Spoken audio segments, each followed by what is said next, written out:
It's a fine morning of September 23, 5050.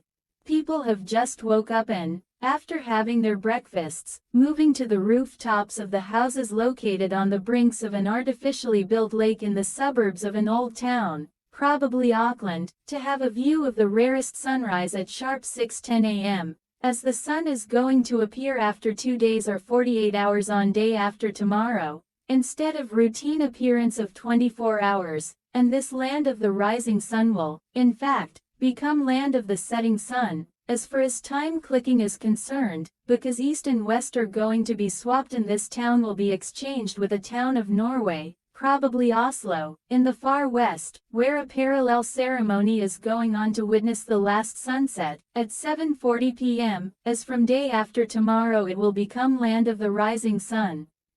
Likewise, people will gather on the rooftops again, in these towns, after 12 hours to witness a similar observance for the last time, i.e. a sunset at Auckland, at 6:17 p.m. and a sunrise at Oslo at 6:42 a.m. So, on the day after tomorrow east will no more remain east and west will no more remain the west. In fact, Auckland is going to be one of the last inhabited western towns on Earth, on the said day, and Oslo will become land of the rising sun, simultaneously. Although, the time read for sunrise in Auckland will still be as 6:10 a.m. in the morning, but actually it was read as the sunset time a day before, i.e.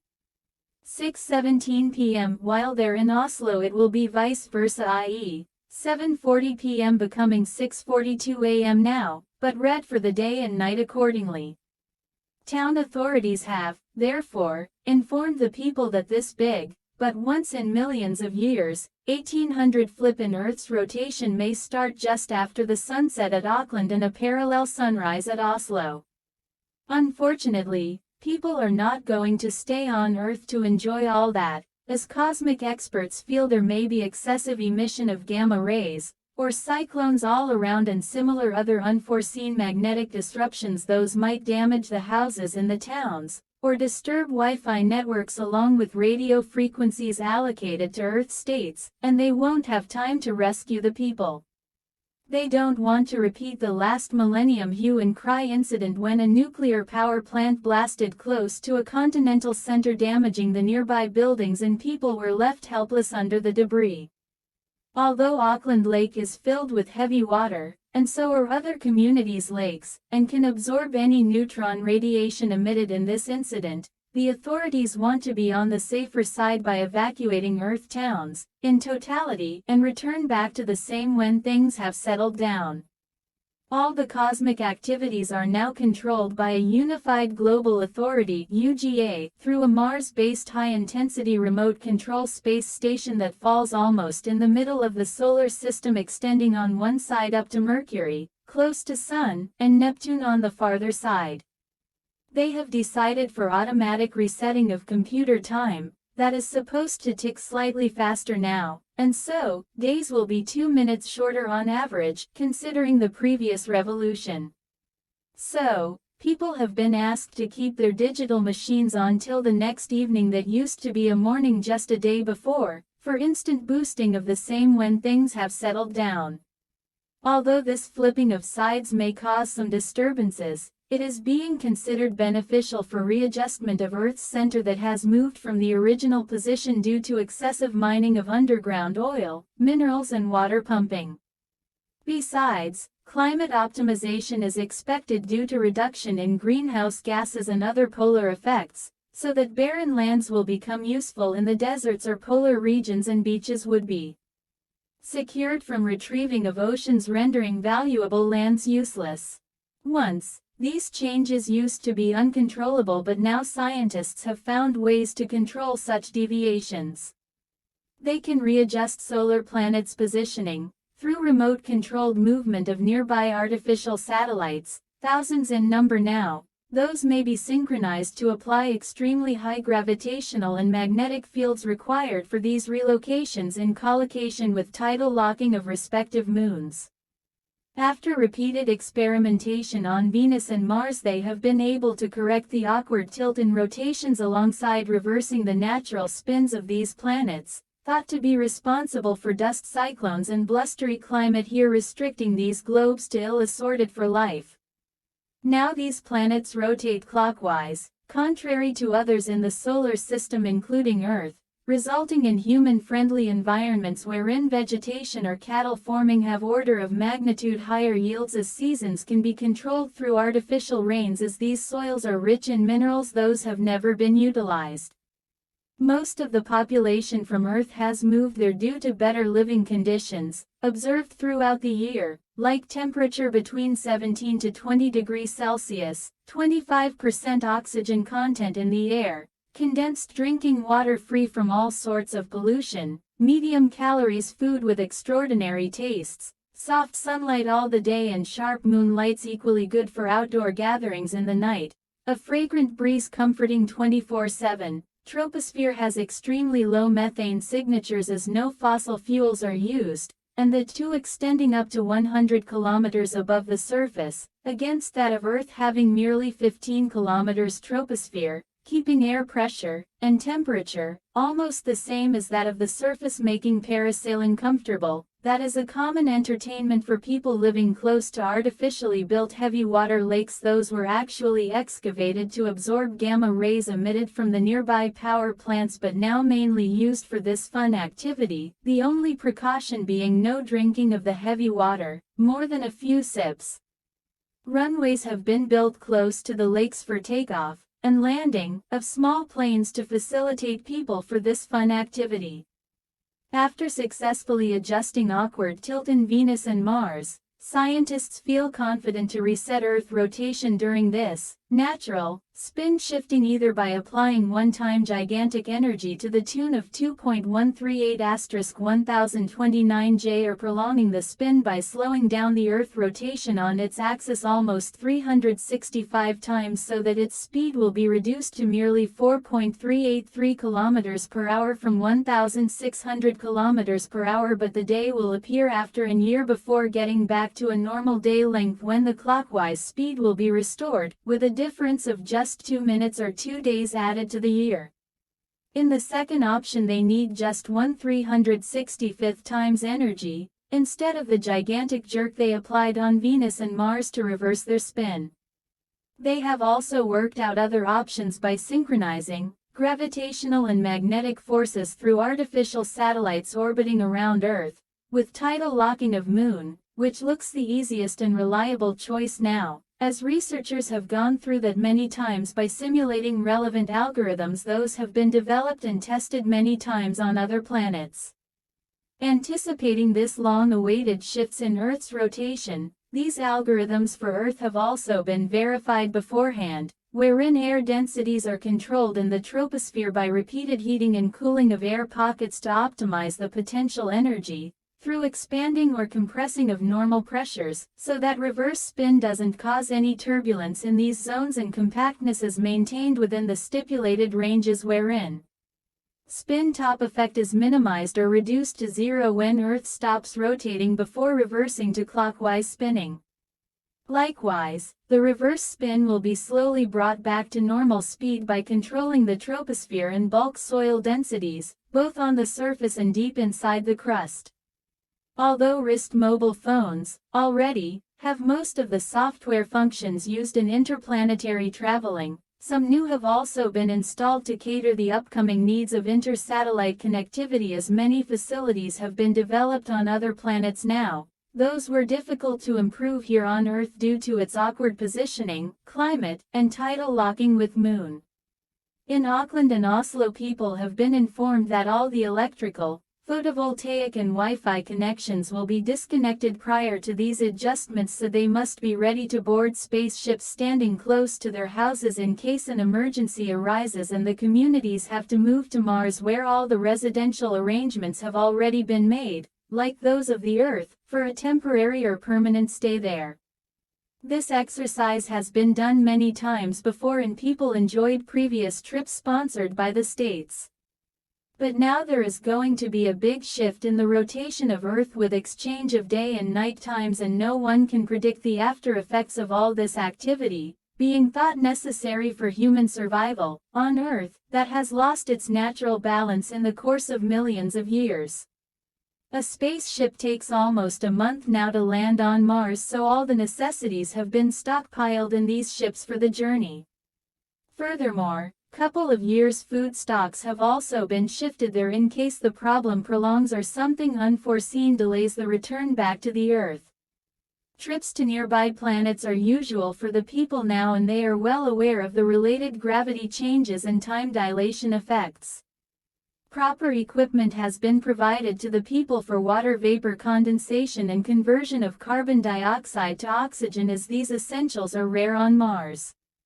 Once disconnection call is given, everything will get to stand still, except the spaceships. So, the authorities have decided to move all the people into these ships, immediately after the sunset, as they could be launched on less than a second's time notice and escape from the danger zone of Earth within a blink of eye. These ships are supposed to hang at a safer altitude from Earth for a couple of days and return back to the same if conditions get normal, otherwise move to Mars or some other planet for an extended stay. Although experts are expecting a scratch-free spin shift, proper arrangements have been made on all the critical spots of Earth to minimize its wobbling, and in turn loss due to thermomechanical jerks. Besides, genetic materials of the biomass and samples of Earth elements have already been shifted to Mars to be reproduced if Earth's climate is drastically changed and remains no longer suitable for existence of life. More than one copy of history books, literature, art and music work, IT information, R&D papers of all disciplines and other printed and paperless data have been transferred to several planets so that if one copy is lost, the same may be available at other places. Since GPS will also be affected, maps of the existing localities, parks, horticultural points, lakes, rivers, mountains, oceans, etc. have been saved to be reproduced if this swap proves beneficial. That is more likely to be. It's not sure how this event will affect the temperature of Earth and frozen areas at the poles.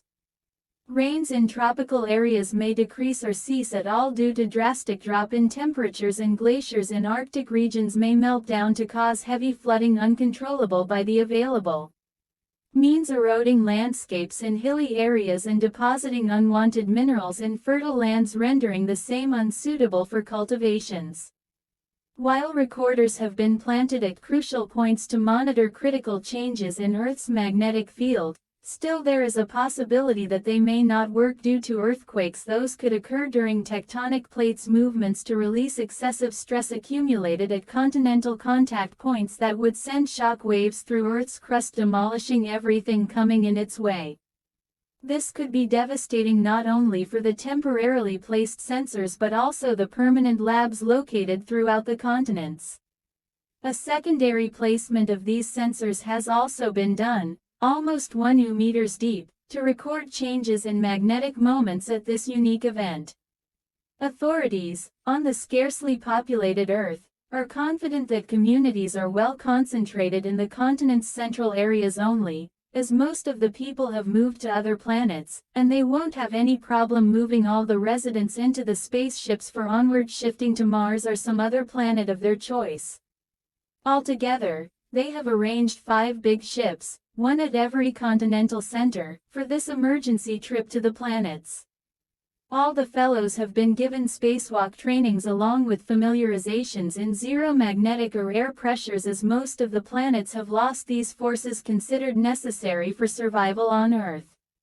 Even though it's an emergency trip to space, arrangements have been made for onboard enjoyments and refreshments.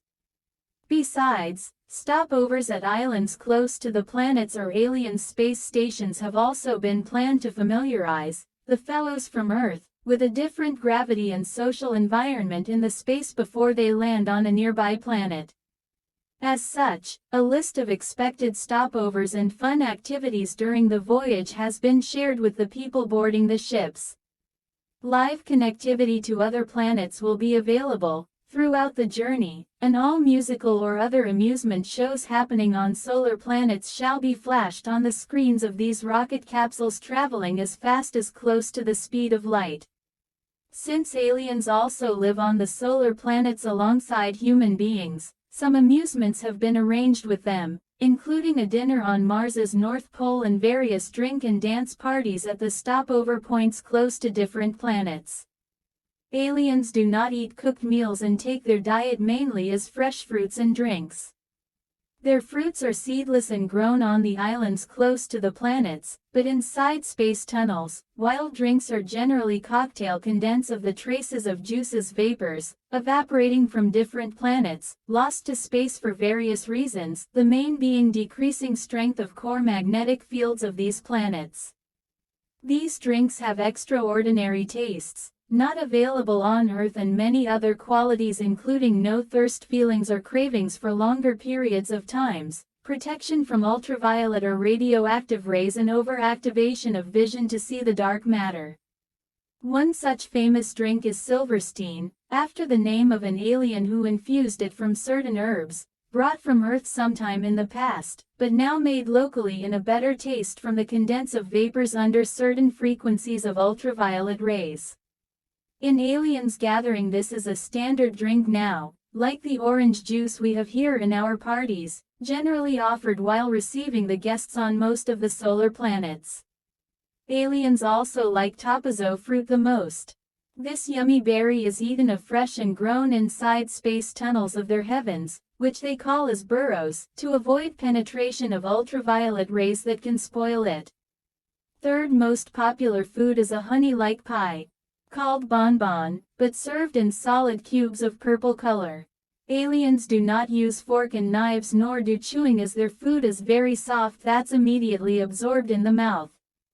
Instead they just point to the food that loosely clumps on their fingers and is simply sucked into the mouth. When they bring the fingers close to that, under extremely low pressures existing inside the bodies.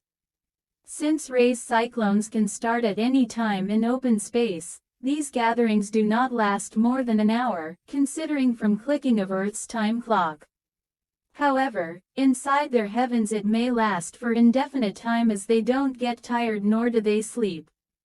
People visiting aliens' places, in the previous trips, have reported their passion for singing and dancing. Surprisingly, they have protected their social traditions and share the same in their parties. Many of them were, actually, Earth residents millions of years ago, but moved to this orbital place when our planet was hit by ultraviolet cyclones originating from the farther side planets, probably Neptune or Uranus, rendering their localities on Earth as unsafe for inhabitation. As such, they have many memories of their human age, recorded in their history books, which they may be requested to share with our fellows during the stay, along with their popular songs and dances with very special visuals of parasailing and diving in the space, like birds. Our fellows from Earth could only watch these mesmerizing movements, and never join it, as it is going to be in the open space where human beings can't survive. They call this dance as space love, because the space never lets them fall down below a certain level, like a mother who plays with her child by throwing him in the space above her shoulders and then let him fall down into her arms. They have developed a very special bonding with the space now, like human beings have with the soil, as it sustains their life, keeps the climate within the acceptable limits, and act as a passageway to move to other planets when conditions get worse on their native planet. After completing all the arrangements, just close to sunset in Auckland and sunrise in Oslo, a message is delivered on wrist phones to immediately board the spaceships, as the same were ready to depart due to worsening magnetic field signals, indicated by excessive rise in magnetic moments, along with increase in radioactive intensity. Those may start demolishing the houses, and due to night vision issues people might not be able to evacuate their houses. Within seconds the ships were out there in the space, leaving the danger zone of the Earth. Everyone had a sigh of relief when the ship captain announced that they were out of fluctuating magnetic and radioactive fields and about to land on a stopover place on the way to Mars, where they will stay for an hour and have some drinks with their alien friends. This was a new experience for our fellows, as persons looking like human beings, but actually not humans, were there to receive them with their popular drink Silverdine and some aliens rising to the sky and diving back, in the space around the island, performing famous dances and melodies of their popular songs. Afterwards, aliens notables asked the guests to come inside the space station that was just like crossing a silver lining between a slightly denser space inside and a lighter one outside. It was as vast as the heavens could be and as fragrant as freshly blossomed flowers could smell. It was not resting on any soil, instead hanging in the space that doesn't let anything fall down. Still, the aliens and our Earth fellows could walk on that. It was fascinating for the visitors as they could imagine it like a dream but could not capture the same in their cameras as the same were not designed to focus the aliens. Our fellows noticed that physics laws, known to us, were not applicable to aliens, at least in the space. As the aliens community does not sleep, they don't have any built houses or rest places nor any vegetation or biomass of our kind seen in the hanging space islands. Colorful rainbows of various colors could be seen all around, reflecting various wavelengths of celestial lights. These colors were different from ours as we produce the same from embedded pigments. One rainbow, however, of 7 standard colors strikingly matched to our Earth's reflection that was probably from the diffraction of the sunlight. All the tiredness and depression from hurriedly boarding of spaceships were gone as the aliens became friendly with our fellows from Earth. People were just walking on a flat space or invisible membrane-like structure. Their oxygen masks have been taken off and replaced by temporary regulator pumps. Those could suck in oxygen from thinnest levels and pass onward to the lungs at the required pressures. Likewise, it could adjust water vapor content in the inhales along with other gases mix essential for human breathing. After completing all the courtesies, the main feast started, wherein our fellows were offered Silverstein again, along with options for other drinks as well. Those were not from the Earth, as in high vacuum, all around, they could have evaporated immediately. And then the food was offered that looked illuminated, as if cooked from light, with glimpses of rainbow-like colors. Those were different from the ones we are familiar with. This food didn't cause any burden on the stomach nor had any ill feelings afterwards, even though people were having that for the first time. Later in the stay, a dance party started that lasted for an hour, if counted from Earth time clicking. Then all the fellows from Earth got back into the ships for onward journey to Mars. They have removed the oxygen regulators as the same were not required within the shuttles, but kept them safe for use on other planets, like the Mars that was about to be landed in some time. While on board, people were informed that the environment on Earth has settled down in the overnight, as the scientists worked hard for 2 days and nights to control wobbling in Earth by application of gravitational and magnetic fields through synchronization of artificial satellites with that of Moon's tidal locking. So, possible jittering of Earth while spinning back has been easily controlled. Now, they will be flying back to Earth, but instead of Auckland landing in Oslo, Norway, to see the first ever sunrise at that point, as from tomorrow onward east and west will be switching across the globe. All the equipment has been installed there to monitor the changes, if any, in gravity or magnetic moments.